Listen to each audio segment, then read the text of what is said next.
देवस्वराचे संस्थापक छत्रपती शिवराय प्रथम शिवराय सुंदर करून आपल्या मंगळवेढा नगरीतील भव्य दिव्य असा शिवजयंतीचा सोहळा आपण पार पडताय, त्याबद्दल मंगळकर वेढा नगरीतील सगळ्या बांधवांचं मनापासून कौतुक करतो. आपण 50 वर्षापासून हा महोत्सव राबवत आहे. बाबांनी सांगितलं 87 रुपयापासून सुरुवात आहे. कमाल आहे. याला म्हणते छत्रपतीचं रक्त अंगात असावं लागतं. म्हणून एवढं आपण जर लावून धरलं तर मोठा वट वृक्ष होतो. आणि या जगात छत्रपती शिवाय आपल्याला कोणीच मोठा नाही. या प्रतितलावर असा राजा पुन्हा होणे नाही. आपल्यासाठी जीव की प्राण आपले राजे आहेत. त्या राजांसाठी सगळं दान करायची आपली तयारी आहे, प्राणापासून पैशापासून सगळं. पण राजाचा सोहळा म्हणजे दिमागदार सोहळा जर कोणी केला असेल तर मंगळवेढा करायचा. आणि तुम्हाला सांगतो, आपलं मोगम स्तुती करीत नसतं बरं का. आपलं काम लय अवघड आहे. पण खरंच मी अशी शिवजयंती बघितलीच नाही.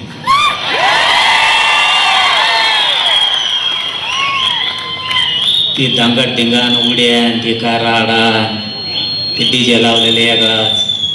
कोण कुंकड नाचतय, कोण कुंकड पडतय.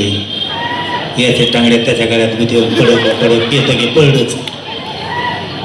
अशा जयंतीचा सगळ्या महाराष्ट्रातल्या जनतेला माझं आव्हान आहे की मंगळवेढ्याचा आपण सगळ्यांनी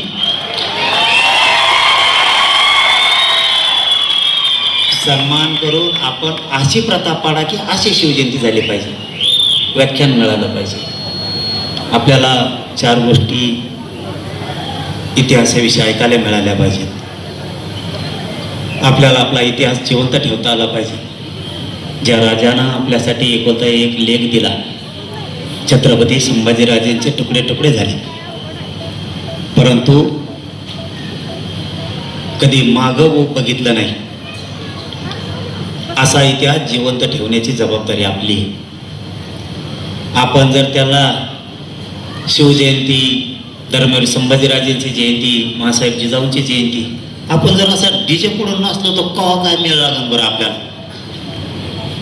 तुम्हाला एक खरं सांगतो, आपले लोक सगळे आपल्यात येऊ शकतात. सगळे म्हणतात माया मावल्या सहित. का येत नाहीत माहिती आहे का? मंगळवेढ्यात खरं सांगा एवढेच लोक आहेत का? 2-3 लाख आसपास असतीलच. सगळे का येत नाहीत? माय मावल्या का येत नाहीत? तुम्ही ना आम्ही शिवजयंतीच्या दिवशी उड्या आणतो ते त्यांना माहिती म्हणून ते येत नाही. आपण गोंधळ घालतो म्हणून ते येत नाही. त्यांना जर कळालं नाही का आपला राजा आपल्यासाठी सर्वोच्च आहे, इथं शांतता असती, इथं फक्त इतिहासाचं ज्ञान घ्यायचं. सगळ्या प्रकारचं शिवचरित्रात ज्ञान आहे, सगळ्या प्रकारचं. जिंकायचं कसं, पाडायचं कसं, नाही तर पाडापाडीवाले बरेच आहेत ना. रक्षण कसं करायचं, जनतेचा विकास कसा करायचा, स्वराज्य कसं निर्माण करायचं, म्हणजे राज्य कसं निर्माण करायचं, आपला शेतकरी कसा मोठा करायचा, माया मावल्यांचं रक्षण कसं करायचं, सगळं चरित्रातील. जगाच्या पाठीवर असा कुठलाच ग्रंथ नसेल की शिवचरित्र इतका महान ग्रंथ आहे. पण आपल्याला नादा लागलेत मोबाईलचे. मोबाईल मध्ये वाईट आलं की सगळ्यात आधी आपण ते वाचतो. चांगलं लोटलंच वर. आपण आपला प्रत्येकाने इतिहासाने जगद्गुरु तुकाराम महाराजांचा गाथा वाचला पाहिजे, प्रत्येकाने. आता मी एक तुम्हाला प्रश्न विचारतो, तेवढंच उत्तर द्या मला. पण इमानदारीत द्यायचा, खोटं उत्तर द्यायचं नाही. जर तुम्ही मला खोटं उत्तर दिलं व्यासपीठावर बसलेले सगळे आणि खालचे सुद्धा सगळे, माझा प्रश्न साधा आहे, त्याचं उत्तर इमानदारीने द्यायचं. जर का हात वर केला तर मी नंतर विचारणार आहे, कारण मंगळवेढ्यात माझ्या लय ओळखीचे लोक, याने हात वर केलता हे खरं आहे का, तेव्हा का नाही म्हणला तर मग तुमचा माल लागलं म्हणून समजायचं. माझा साधा प्रश्न आहे तुम्हाला, आवाज येतोय ना, कारण हा प्रश्न लय महत्वाचा आहे. म्हणून शिवनेरी गडावर दर्शनासाठी कोण कोण गेलतो? खोटा हात वर करायचा नाही. चालेल नाही 50-60 जण फक्त, याच्यापेक्षा जास्त आहेत का? नाही ना. मी याच्यासाठी हे प्रश्न विचारला की मी मीडियात म्हणलो, भाषणात सुद्धा म्हणलो, 70% मराठ्याला शिवनेरीगड पुढे आणखी माहीतच नसतं. काय चुकीचं बोलतो मी? काही जगून उपयोग नाही आपला. आपला बाप कोण आहे जर आपल्याला माहित नसला आणि त्या शिवनेरी गडावर वर्षातून एकदा जर आपण माथा टेकायला जाणार नसलो ना, आपण खरे हिंदू नाहीत आणि खरे मराठे सुद्धा नाहीत. इतका राजाचा विसर पडावा. ज्या राजानं उभं आयुष्य आपल्यासाठी खर्च केलं, ही संपत्ती आहे ना, गाड्या घोड्या बंगले भिंगले. राजा नसते ना, बंगले नाही भुंगले नाही काही नाही, कुणाच तर ते खुरपान राहावं लागलं असतं आपल्याला. एक दिवस आपण सहकुटुंब शिवनेरी गडावर दर्शनाला जाऊ शकत नाहीत म्हणल्याच्या नंतर किती लाजिरवाणी गोष्ट. पुढच्या शिवजयंतीला एकही मराठा माय माऊली सहित घरी नाही राहायला पाहिजे. अख्खेचे अख्खे 2027च्या शिवजयंतीला शिवनेरी गडावर दिसले पाहिजे. येणार का पुढच्या वर्षी सगळे? कारण आपल्याला ती गरज आहे. आपल्याला नोकरी आहे आपल्या राजामुळे, आपण उद्योगपती आहेत राजामुळे, आपल्याला शेती आहे आपल्या राजामुळे, आपल्याला कुठल्याही क्षेत्रात नोकऱ्या लागल्यात फक्त राजांमुळे, राजकारणात आहेत राजांमुळे, सामाजिक क्षेत्रात आहेत आपल्या राजांमुळे. आणि त्या राजाच्या चरणाच्या पायाला स्पर्श करायला आपण शिवनेरीवर जात नाहीत, ही आपल्यासाठी सगळ्यात मोठी वाईट गोष्ट. आता रूढ पाडायची, गोंधळ घालायचा नाही, शांततेत सगळ्यांना आपण आपल्या गाड्या सुरू करायच्या. नाही राजांच्या शिवनेरीला गेल्याच्या नंतर पायाला हात लावता आला, पायथ्याला म्हणा त्या पवित्र मातीला हात लावायचा, कपाळाला लावायचा आणि घरी यायचं. वर्षभर तुम्हाला टेन्शनच नाही, कशाचं अपयश कधीच येणार नाही. आपण ते उद्योग करीतच नाहीत. कोणत्या नेत्याची कोणत्या दिवशी सभा आहे, पळालाच. राजाच्या किल्ल्यावर जायचा नाही, पाय पडणार नाही, रायगडावरती जाणार नाही. आपण पुढच्या वर्षी शिवजयंतीला शिवनेरी गडावर जाणार आहे, हे आपण आंतरवालीत शिवजयंती घेऊन ठरवणार होतो. परंतु मागची आपली एक सभा झाली होती मोठी, त्या सभेचा आम्हाला अनुभव आहे. पोरांचे इतके हाल झाले, काही काही समाजाने ते सांगितलं नाही, कारण आपल्या समाजासाठी करायचं म्हणल्यावर आपले हाल होणार आहे. म्हणून त्यांनी एक ब्र शब्द सुद्धा काढला नाही. जितका त्रास होईल तितका सहन केला, पण आंतरवालीला आले. यावेळी शिवजयंती ठेवली, 1 लाखापेक्षा जास्त गाड्याचा आकडा चालला. मग आमच्या डोक्यात आला आपल्याला पहिलं सभेचं ग्राउंड लागणार आहे गाड्या लावायला, कारण आपण असं ठरवलं होतं की सूर्य उगता क्षणी राजाच्या पायावरती फुल टाकायचं आणि तिथून सांगायचं पुढच्या वर्षीचं नियोजन. शांततेत जायचं, आपण गोंधळ करायचा नाही. म्हणजे आपल्या मायमावल्या येत्या सगळे पाण्याची व्यवस्था करायची, जेवणाची व्यवस्था करायची. कारण जर 6-7 करोड जर मराठी बाहेर निघले तर 100 किलोमीटर आपल्याला शिवनेरीचा आसपासचा सगळे बाजू व्यापू शकतो आपण. म्हणून ते निवेदन सगळं सांगायचं होतं. परंतु 15 जानेवारीला आपण पत्रकार परिषद घेऊन सांगितलं जालन्यातूनच की ते ग्राउंडच मिळालं नाही आपल्याला गाड्या लावायसाठी. कारण ग्राउंड का लागत होतं, जिथं गाड्या लावल्या पोरं तिथं झोपले असते. कारण सूर्य उगता फुल राजाच्या पायावर टाकायचं म्हणल्याच्या नंतर रात्रीच लोकांना यायला लागणार आहे. आणि जर रोडने गाड्या लावल्या त्याला गाडी कशी थांबावं लागेल, म्हणजे रात्रभर त्यात जागावं लागणार आहे, पुन्हा हाल होतील त्याची. आणि तिथं कोणी ऊस लावला आहे ग्राउंडवरती, तिथं म्हणजे ते ग्राउंड नव्हतं, ती जमीन होती, पण ती आपण त्यावेळेस घेतली होती. त्यावेळेस पिकं आपण काढली होती, सभा घ्यायची होती म्हणून. कुणाचे गहू पेरलेत, कुणाचे कापूस शेत तुरी आहे, त्यामुळं ते आपण आता कॅन्सल केलं. आणि आता 18 तारखेला किंवा 19 तारखेला आपण प्रेस घेऊनच पुढच्या वर्षीचं निवेदन सांगू, आचारसंहिता सांगू. त्या पद्धतीनं आपण सगळ्यांनी पुढच्या वर्षी शिवजयंतीला जायचं. जयंती महिनाभर चालून द्या, पण 19 फेब्रुवारीला मराठे हे शिवनेरीवरच दिसले पाहिजे, दुसरीकडे नाही.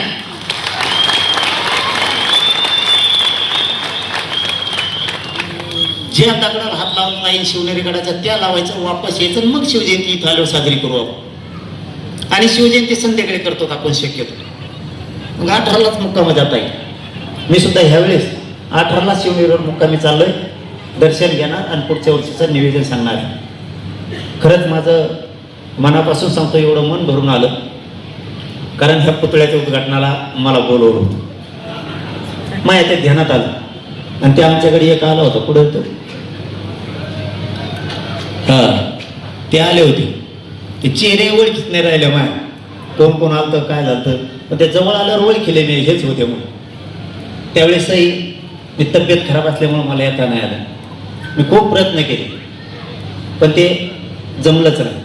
पण ह्या वेळेस आले म्हणलं आता यांना मोकळा वापस पाठवायचा नाही, आता आपण जायचं म्हणजे जायचं. ते 19ला म्हणले होते, पण मी त्यांना सांगितलं की 19ला मी शिवनेरीवर जातो, त्याच्यामुळे मी पहिल्या दिवशी येतो. दिलेला शब्द मी पाळलाय, मी आलो. मी एवढा भारावून गेलो ना, मी बोलायला कसं तुम्हाला माहिती, कणाकण बोलतो, पण मी खरंच भारावून गेलो की मी खरंच अशी आदर्श शिवजयंती असली पाहिजे. मंगळवेढ्याचा आदर्श सगळ्या महाराष्ट्राने घेऊन अशा शिवजयंती, रोज व्याख्यान, ज्ञान देणं, नुसते भाषण ठोकणारेच भेटत येत, ज्ञान कुणी देतच नाही आम्हाला. एखादा व्याख्यानकारांना ते शिवाजी महाराजांचं एवढं एवढं सांगत, मध्ये त्याच्या बायकोचं सांगन, सासऱ्याचं सांगन, राजकारणाचं नेत्याचं सांगन, झालं. आमच्या डोक्यात जे जायला पाहिजे ना ते जातच नाहीये. आणि पोरं कसे आपण सांगतो तसं हे राहतात पोरं. मी स्वतः अनुभव घेतला. आपण म्हणतो ना तरुण पिढी बदलली पाहिजे, तरुण पिढीनं संप्रदायाकडे आलं पाहिजे, तरुण पिढीनं शिवचरित्र अंगीकारलं पाहिजे.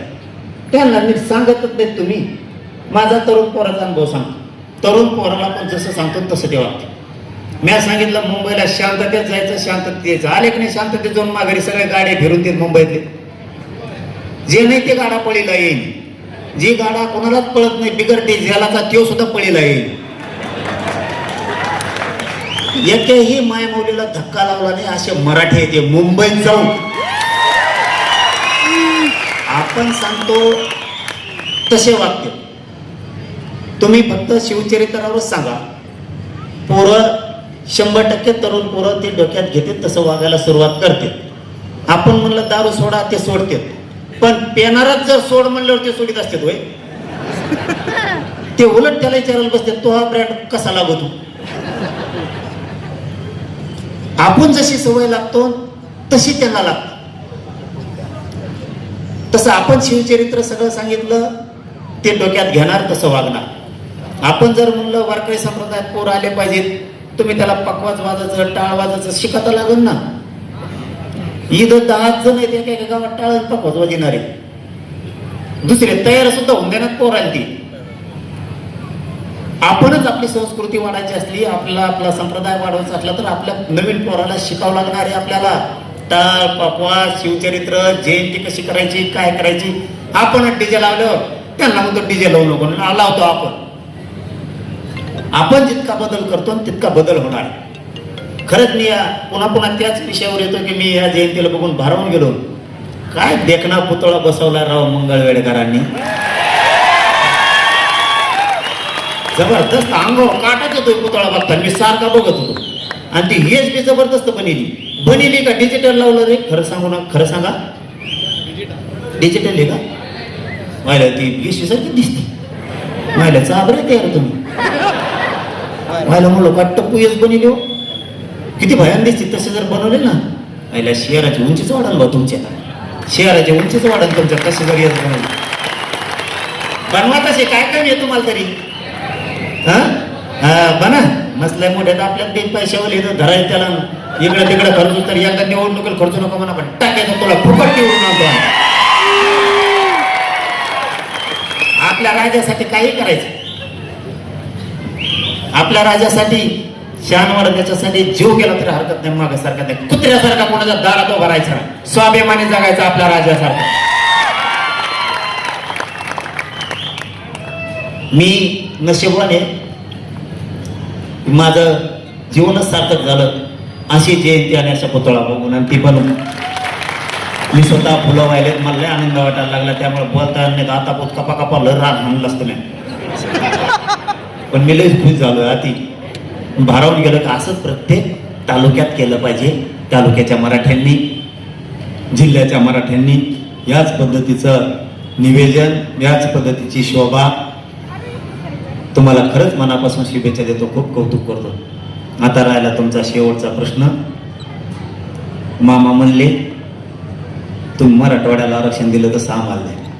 मामा तुम्हाला माहीतच नाही वाटतं, आणखी मराठवाड्याला नाही दिलं, उलट सगळ्यात जास्त पश्चिम महाराष्ट्राला मिळालंय.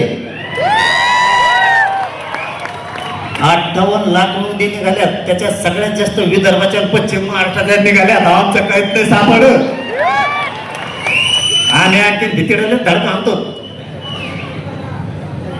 आता हैदराबादचं गॅजेटियरचा जे आताशी घेतलाय तेवढं एक खरं आहे तुमचं. 75 वर्षात न मिळणार मुंडक्यावर पाय देऊन आणलाय. आणि तुम्हाला मागं नाही तुला मी तसा भेद नाही करत. तिथंच विचारलं, मंत्री भद्री मायापी बसलेली होती, सगळे चिटकून चाटकून काही वशिला लावायला बघत होते. सरळ पलीकडे चाल थोडं. सातारा गॅजेटियरचा आधी सांग आणि मग बोल. त्यांनी सांगितलं सातारा संस्थांचा गॅजेटियरचा सुद्धा काढतो त्याच वेळेस. पण मी गप नाही बसलो, तुम्ही विषय काढला म्हणून काढला. नाही मला इथं शिवजयंती विषय काढायचा नव्हता. मग तुम्हाला चेतील्यावर मला चेतीनाराच लागू तू. मग मराठा इतका जागा होतो, मी लय मराठावादी. आपल्याला दुसरं काही कळतच नाही. मराठ्यावर अन्याय केला की पुढचा पाळणाच नाही. आपण मराठ्याचे मन खाली नाही होऊ देत कधी. आणि तुम्ही कोणत्या पक्षात असाव, तुमची प्रतिष्ठा कमी मी होऊ देणार नाही. माझ्या मराठा समाजाची उंची मी वाढवणार म्हणजे वाढवणार. तुम्ही सगळ्या पक्षाचे, मी एकटाच फक्त कोणत्याच पक्षात. तुम्हाला अडचण आली की मी आहे ना. तुम्हाला तुमच्या पक्षाने त्रास दिला तरी त्याच्या म्हणकर पाय द्यायला मी निवारे. तुम्ही टेन्शन घेऊ नका, फक्त हळूच काना सांगायचं. अस्तित्व मराठ्यांचं राज्यावरचं उठू द्यायचं नाही, या भूमिकेत राहायचं. ज्याने आपल्या आरक्षणाला विरोध केला त्याला पाळलंच पाहिजे तुम्ही, तरच तुम्ही खानदानी मराठा. तुम्ही बिनधास्त फिरा, त्या संग काही अडचण नाही. रोज त्या संग फिरायचं. त्यांनी घरी गेलं की 2 बचक भर तरी केस उठलेले पाहिजे डोक्याचे. तेव्हा म्हणलं पाहिजे हे रोज मला असं घेत होतं, पण इतकं मतदान मला कमी पडलं कसं. याचा अर्थ तुम्ही त्याच्या संग फिरायचं पण त्याला पाडायचं. त्याचं कारण याने मराठा मोठा होऊ दिला नाही, इतकं कट्टर वागायचं. आम्ही पाडितो, आम्ही आता कसे पाडील. बरेच जण काही इतकुले होते, काही इतकुले होते, काही गुडघ्या लागत होते, असे वाकडे तिकडे होऊन पडले. त्यांचंच मतदान त्यांना पडलं नाही. कुंकड गेलं त्यांचं त्यांनाच माहिती. वागावं लागतं तसं. समाजासाठी खरं वागावं लागतं, तेव्हा समाजाची पत राहते. समाजाचं जर पत टिकवायचं असलं तर आपल्याला निर्भीड वागावं लागतं. आपल्या लेकरा बाळांना कोणी मोठं होऊ दिलं नाही, त्याला कधीच आपण सुद्धा मोठं होऊ द्यायचं नाही. आता पहिले दिवस राहिले नाही, भोळ्यापणात वागायचं नाही. तसं तुमच्या पश्चिम महाराष्ट्रातला सातारा संस्थांचा गॅजेटियरचा विषय मी 15 दिवसापूर्वी मंत्रिमंडळाच्या उपसमितीला सांगितलं. त्यांना सांगितलं आता झाले 4 महिने, पुन्हा म्हणू नका की मी तुम्हाला जोडायला लागलो. तुम्ही काय करताय, सातारा संस्थान, कोल्हापूर संस्थानचं, पुणे औंध आणि मिरजचं संस्थांचं जे गॅजेटियर हे लागू करता का नाही. सगळ्या गॅजेटियरचा अहवाल मागून घेतो असं पाठीमागच्या झालेल्या राज्य मंत्रिमंडळाच्या बैठकीत त्यांनी निर्णय घेऊन बाहेर येऊन सांगितलं की आम्ही ते लागू थोड्या दिवसात करतो. मी कधीही भेद करणार नाही. विदर्भ, खानदेश, पश्चिम महाराष्ट्र, मराठवाडा, कोकण, मुंबई ही भेद मी कधीच नाही करणार. आपण एका माईचे लेकर आहेत भाऊ. भेद करून नाही चालणार, आपल्याला जगू देणार नाहीत लोक. मग फक्त एवढंच हे समजून घ्या, मिळायला लागलं म्हणल्यावर विश्वास ठेवा आणि जरा दमाने घेऊ. हळूहळू जमन ना का नाही? दम निघायचा, दमाने घेऊ. एवढे जळणार आहेत आपल्यावर. आपल्याला काही मिळायला लागलं त्याचं पोट दुखायला लागलंच. आपण सारथी मार्फत काय मागितलं की त्यांचं पोट दुखतं. महामंडळामार्फत अण्णासाहेब पाटलाच्या काय मागितलं की पोट दुखायला लागतं. आपल्याला आरक्षण मिळून आपल्या पोरी MBBS ला चालल्या, PSI व्हायला लागल्या, आपले पोरं पोलीस भरतीत चालले, सगळ्या क्षेत्रात चालले, उच्च शिक्षणात चालले, पोट दुखतं. म्हणून आपण थोडं दम्माने घेऊ आणि प्रमाणपत्र निघलेले सोशल मीडियाला टाके जाऊ नका. दमच नाही, निघालो मोकळा निघालो, थांब ना जरा. ते लगेच तिकडे रातभर झोपत नाही. आपलं जरा संयम शिका. एखाद्याचं प्रमाणपत्र निघालं की रोडनीच पळत आहे. ते धाराशिवचं कोणीतरी एक प्रमाणपत्र निघालं, रोडनीच पळायला लागलं प्रमाणपत्र घेऊन. मी जिल्हा परिषदलाच उभा राहतो, मला ओबीसीतून झाले ते जागे. आपलं जमत नाही, आपल्या जागा खाल्ल्या जमतात त्यांनी, पण आपण खाल्लं की पोट दुखतं. जसं की तुम्हाला लयच वाईट वाटत असलं तर तुमचंच उदाहरण देतो. सोलापूरची ओपनची जागा आहे महापौरची. कस काय ओबीसी आला तिथं? द्या उत्तर मला. मग कस काय आला? आम्ही जर एका तुमच्या जागेवर आलो, तुमचं एवढं मोठं पोट दुखतं, आमची एवढी मोठी जागा गेली,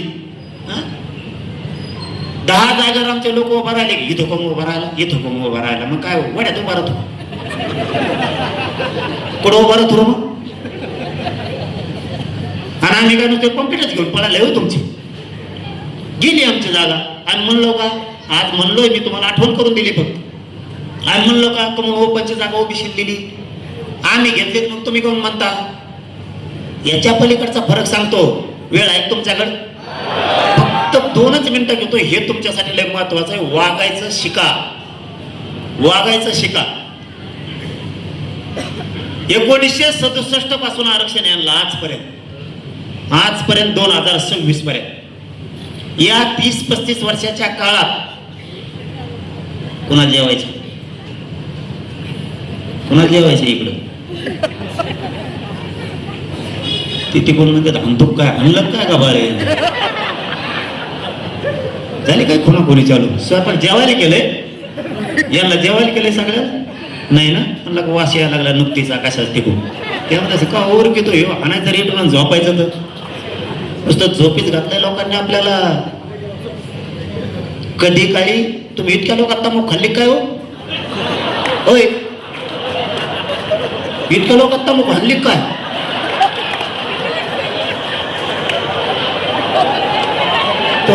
हुंबर काय चपळ माणूस होती. अरे रातकाच फेकली अशी. मी म्हणलो काय फेकलं? मला बारीक दे नसतं भाऊ, म्हणूनच सरकार बेजार झालंय माया पुढं.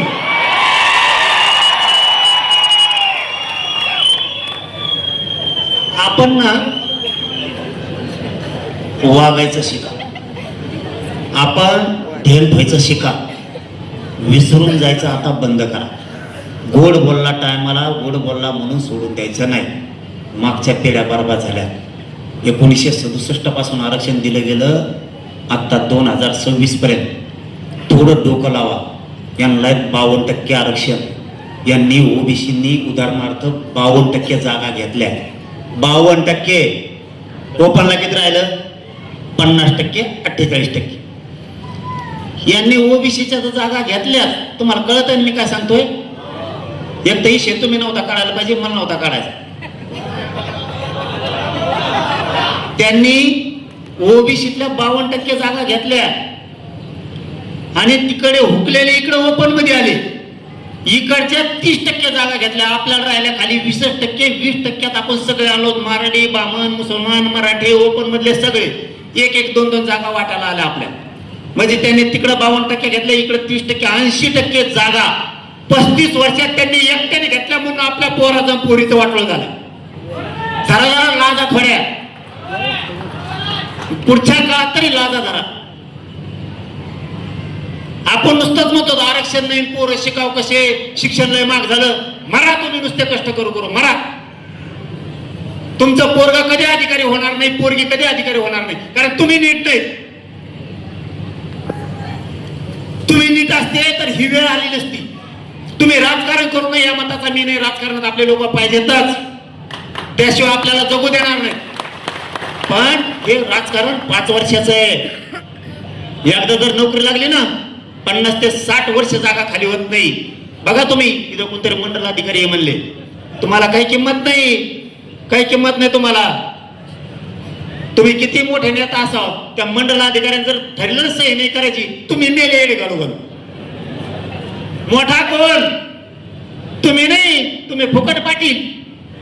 पाटील म्हणला 150 कप चहा सांगितला, याचं भंगार. कुणी मोठ्या बंद दिलं ते निघाला सगळं लग्नाला हिंडायला. उलचे फुगिले की निघाला रातभर पॉम्पलेट चिटकायला कोणाचे. अधिकारात एवढी ताकद आहे. तुमची पोरगी जर अधिकारी झाली ना, तुमची तिच्या पुढे नाक घासा लागेल सगळ्या मोठ्यातल्या मोठ्या नेत्याला सुद्धा. हे स्वप्न बघा.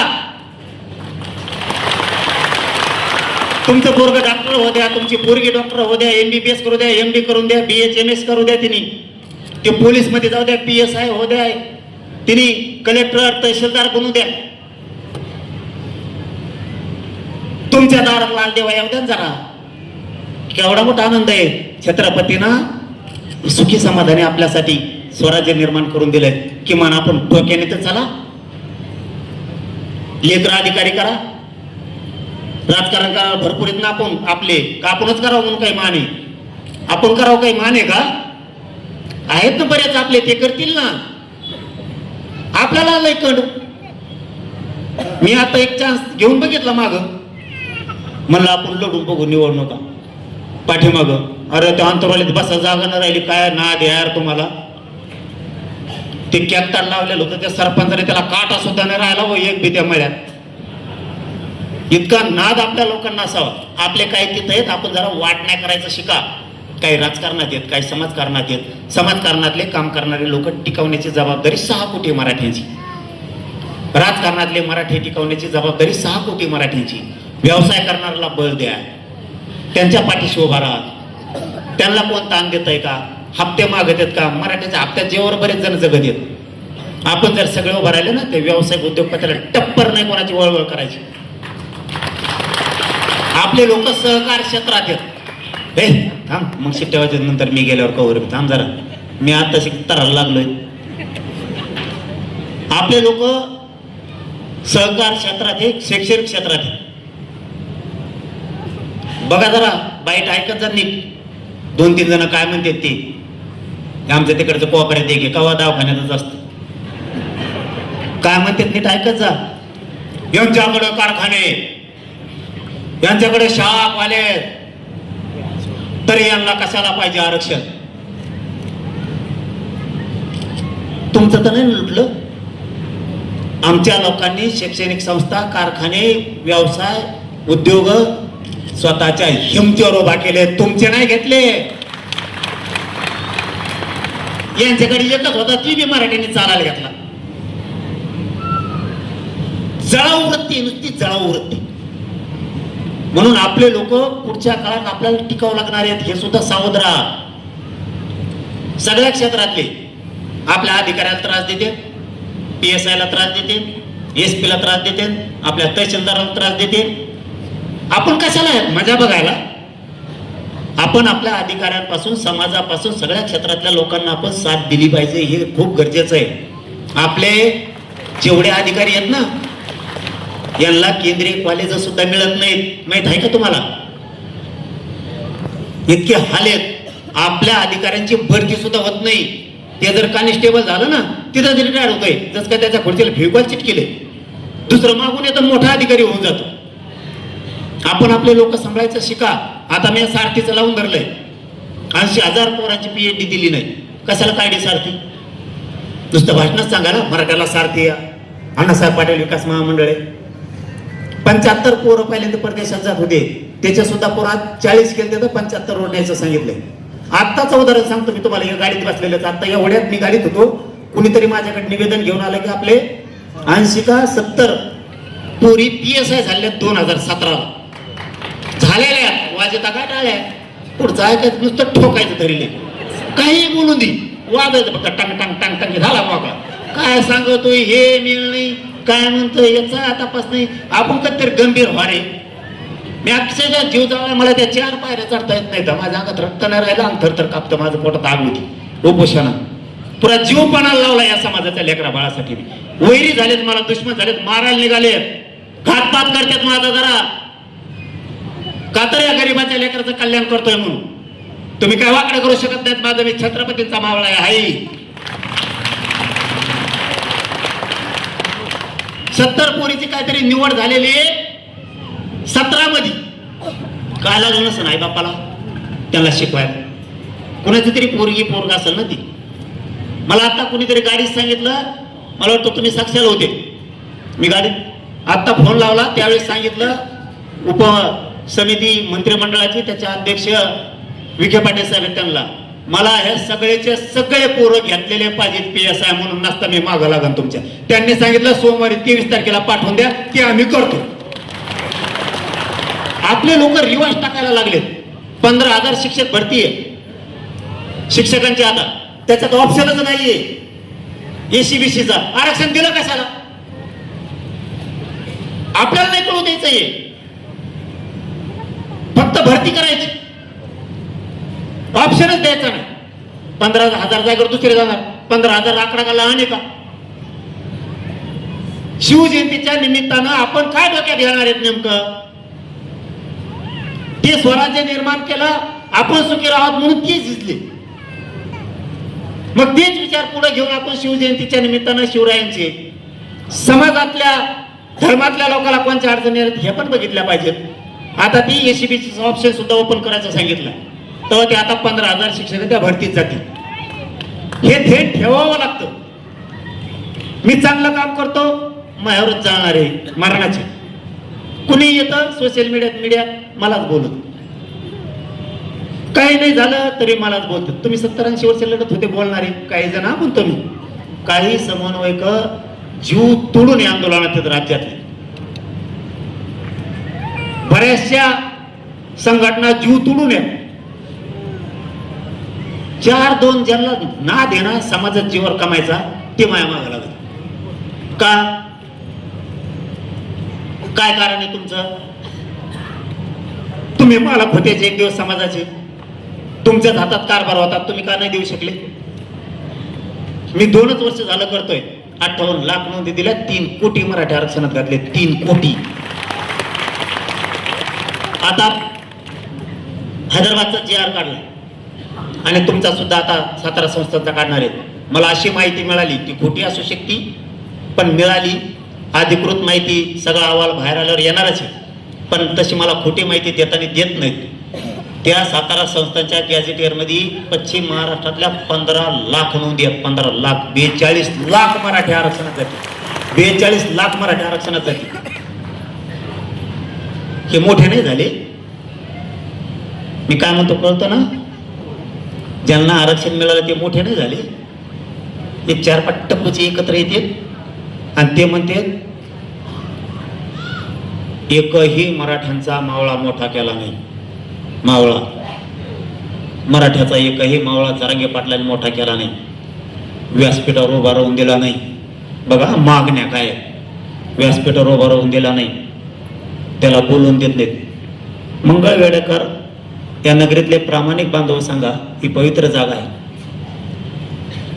ज्या ज्या ठिकाणी सभा झाल्या त्या त्या ठिकाणी मी नाही बसू दिलं. तुम्ही मराठीने ठरवलं होतं व्यासपीठावर कोणीच बसायचं नाही. ठरवलं होतं की नाही? मग काय दोष आहे त्याच्यात? आणि बरं ठीक आहे, मी म्हणलो वर नाही बसायचं, वर बसून काय करायचं तुला? कोणता नांगर ओढणार आहे तू? तुला वर बसून करायचंय काय? मागण्या काय?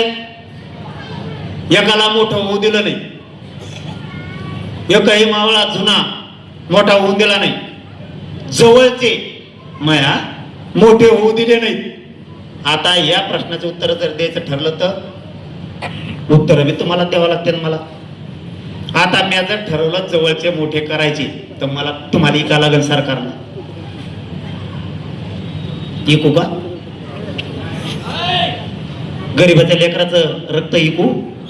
एवढे गद्दार अवलाद हो मी समाजाला इकू सरकारला?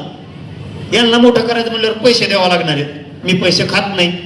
ते म्हणजे झपका आणून घ्या. फाळक वर्गण्या सुद्धा फाळक आणते ती. मी नाही करत ते. माझ्या सगळं राहायचं, ज्याला राहायचं त्यांनी निस्वार्थपणे राहायचं. मला 6 कोटी मराठी मोठे करायचे. आणि तुम्ही जर म्हणताय एक बी मावळा मोठा केला नाही, कुणाचं तरी पोराची फीस माफ झाली असेल ना, कुणीतरी MBBS ला लागला असेल, इंजिनियर झाला असेल. गरिबांचे पोरं पोरी ते मावळे नाहीत का काय? तो एकटाच मावळा आहे काय? बाकीचे मावळे नाही? तू सुधारला तरच मावळा. आणि बाकीच्या गोरगरिबांचा फीस मध्ये याला सवलती मिळाल्या. आज मराठ्यांना तसा विचार केला तर 100% आरक्षण कुणबीचं आहे आणि ECBCचं पण. तसं पाहिलं 100% मराठा आरक्षण आहे. ही फायदा नाही, तो झाला तरच मग फायदा. आणि गोरगरिबाचा झाला तर नाही. गोरगरीब फीस नाही भरू शकत. त्याचे पोरग पोरगी इंजिनियर व्हायला लागलेत, MBBS BHMS MD करायला लागलेत, सगळ्या क्षेत्रात चाललेत, उच्च शिक्षणात चाललेत, परदेशात शिक्षणाला चाललेत, फीस कमी झाल्यात, घरकुलं यायला लागलेत. ही फायदा नाही. काय बोलावं याचंच भान नाही. मग हे घेतात माझ्या सुपाऱ्या. आणि सुपाऱ्या देणार ते तसलं कामातून गेले. आणि मी मरत असतोय. मी लय कलाकार आहे भाऊ. तुमच्या रक्तामासाच आहे. मी एका दगडात खाली पडेन एखाद्याला. एवढं सोपं नाही. मी गरिबासाठी लढतो, लढत राहणार आहे. मरण आलं तरी चालेल, पण तुमच्या लेकराची तुमच्या समाजाचे 6 कोटीचे मानच उंचावणार, खाली होऊ देणार नाही.